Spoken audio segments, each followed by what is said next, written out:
The warm chatter of the evening crowd faded as the last customers left Brookfield Family Diner, leaving behind the faint aroma of coffee and buttered bread lingering in the air. Chairs were flipped over tables, lights dimmed, and the neon sign outside flickered tiredly against the fogged windows. One by one, the staff signed out and left with relief in their steps, everyone except Ava Collins.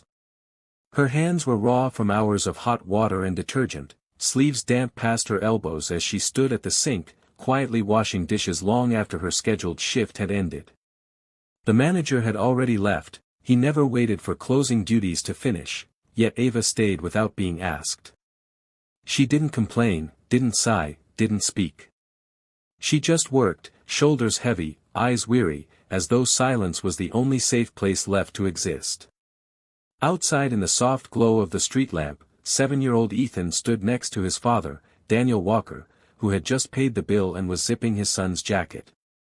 Ethan, still holding his little drawing of the rocket ships he had made earlier, turned back toward the diner's window just before stepping into the cold. Through the blurred glass, he spotted Ava still standing alone at the sink, dish towel hanging from one trembling hand. Her knees looked like they might give out, yet she continued. Ethan tugged softly at his father's coat. "Daddy," he whispered, his voice oddly gentle for a child. Daniel looked down at him. Ethan pointed through the window. "She looks so tired." Daniel followed his son's gaze, eyes landing on the woman inside as water ran over her hands like a river that had forgotten how to stop. Something in Daniel's chest shifted, an ache he had not felt since the nights he used to watch his late wife stay awake until dawn, exhausted yet determined, refusing to break even when her body begged for rest. There was a quiet resilience in Ava's posture that stirred both respect and concern in him. She wasn't just tired, she was used to being tired. And no one, it seemed, had ever asked why. The wind bit sharply against their skin, yet Ethan didn't move, his small brows furrowing with worry only children carried so purely. Daniel placed a gentle hand on his shoulder. "Come on, buddy," he said softly, but even as they walked toward the parking lot, he found himself glancing back one last time, at the lonely worker everyone had overlooked. Inside, Ava paused for just a moment, pressing her palm against her back to ease the pain, before forcing herself to keep going. For years, no one had stayed behind to see her. Tonight, someone finally did.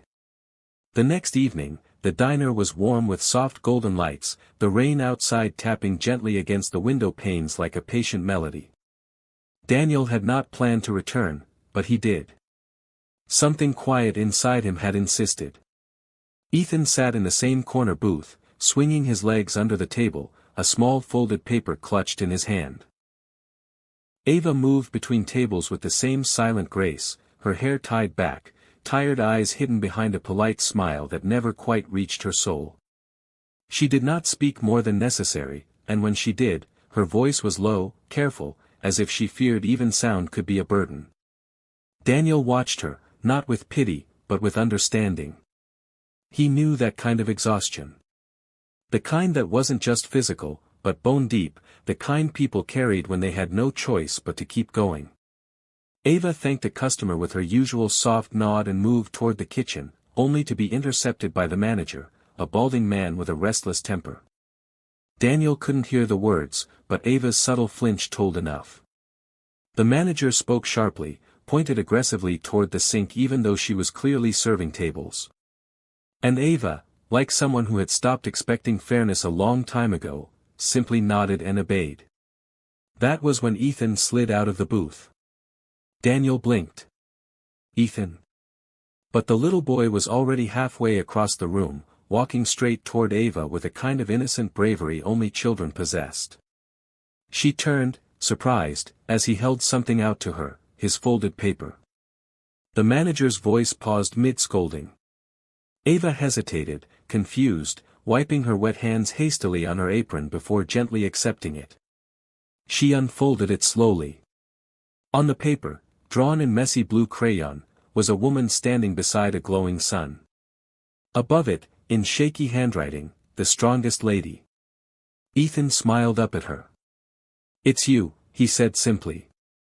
For the first time in hours, maybe days, Ava froze. Not because of fear or exhaustion, but because she didn't know how to process kindness directed at her. She looked at the drawing as if it were something rare, almost sacred. The manager scoffed and rolled his eyes, muttering something about kids being distractions, but Ava didn't hear him anymore. Her eyes glistened, not with weakness, but a kind of startled gratitude. The drawing shook slightly in her trembling fingers. Daniel finally approached, gently placing a hand on Ethan's shoulder. Ava looked up, startled, only now noticing the father behind the gentle child. Daniel gave her a quiet nod, not invasive, not trying to rescue her, but simply saying "I see you" without words. And in that silent exchange, something shifted. Someone, for once, had noticed her not for her labor, but for her strength. Ava took a breath. A soft, fragile breath, as if remembering what it felt like to be human, not just surviving. And for the first time in a very, very long time, she smiled. A real one. The streets outside the diner were nearly empty when Ava finally stepped out that night, her thin jacket no match for the cold wind crawling through Brookfield's hushed night. The world was quiet, but inside her, storms roared no one could hear. She clutched Ethan's drawing carefully against her chest as though it were fragile glass. No one had ever drawn her before. No one had ever called her strong. She walked faster, not because she had the energy, but because every passing minute mattered. Her little girl, Lily, was waiting alone. The apartment she rented was small, damp ceilings, flickering lights, and walls thin enough to hear neighbors argue, but it was all she could afford with double shifts and skipped meals.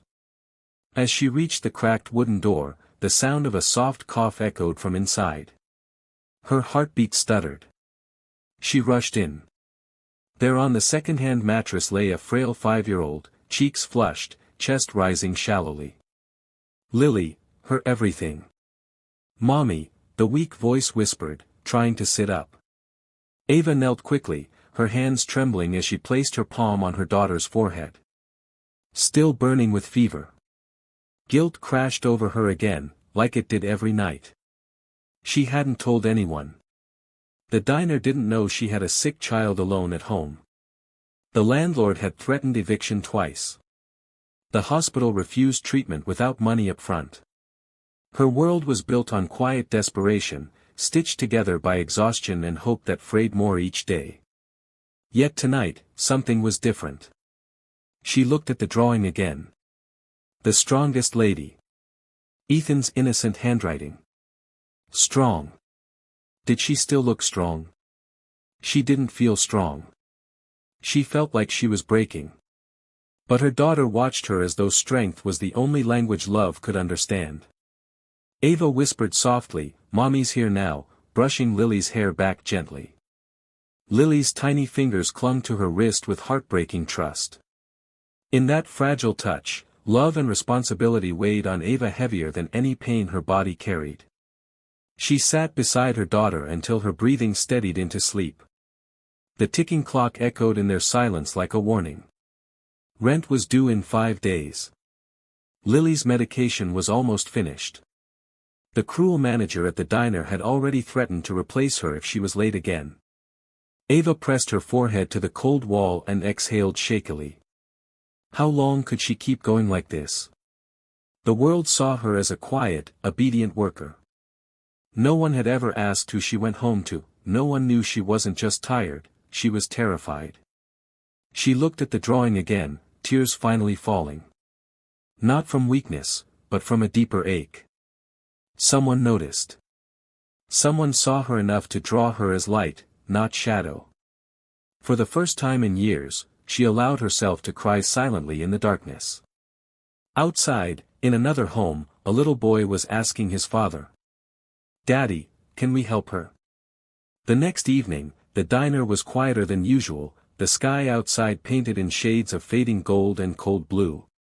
Ava tried to hide the fatigue in her face as she tied her apron, but tonight her body felt heavier than ever. Lily's fever had risen again before she left, her small voice begging, "Mommy, don't go." But Rent did not care for fever. Hunger did not wait for hope. She moved through the diner slower tonight, her hands steady but her soul shaking. Yet before she could reach the counter, she felt eyes on her. Ethan was there again, seated beside Daniel, legs swinging, hands folded, waiting. Not playfully, purposefully. As if he had been sitting there just to make sure she showed up. Ava offered the boy a gentle smile before turning toward the kitchen, only to freeze. Daniel was suddenly beside her. Not as a customer, not with a bill in hand, but as a man who had seen enough. Ava, he said softly, in a tone that didn't intrude but didn't let her escape either. She looked at him, tired eyes wary. I don't want to cross any lines, he continued, but, you shouldn't have to carry this alone. The manager stormed over, jaw tight, irritation already boiling. Sir, customers don't bother the staff during working hours, he snapped. Daniel turned, calm, but steady in a way that made the room go quiet. Staff, he repeated quietly. She's not staff. She's the reason your customers feel human when they walk in. The manager scoffed. But Daniel wasn't done. He reached into his jacket, pulled out an envelope, and placed it calmly on the counter. This isn't charity. This is a business offer. I'm opening a small community cafe on Brookside Lane. I'm offering her the position of operations lead. Better pay. Better hours. And dignity. The room stilled. Ava could only stare, breath caught in her chest, as the envelope trembled in front of her. For a second, her instincts screamed to refuse. Pride. Fear. Habit. But then, Ethan walked up, his small hand slipping into hers. You won't be so tired anymore, he whispered with a smile that was far too pure for this world. Something inside her finally broke, not in defeat, but in release. And for the first time in years, she nodded. Slowly. Bravely. Daniel exhaled, as though winning a battle he hadn't been sure he'd win. Ethan's face lit up like sunrise. Ava covered her mouth, trying not to cry, not here, not in front of everyone. But Ethan suddenly hugged her, without permission, without hesitation, with the full sincerity of a child who loved without question. And no one in that diner dared to speak. She didn't feel invisible anymore. She didn't feel expendable. She felt seen. And for the first time in a very, very long time. She walked out of the diner not as a worker, but as someone finally going home.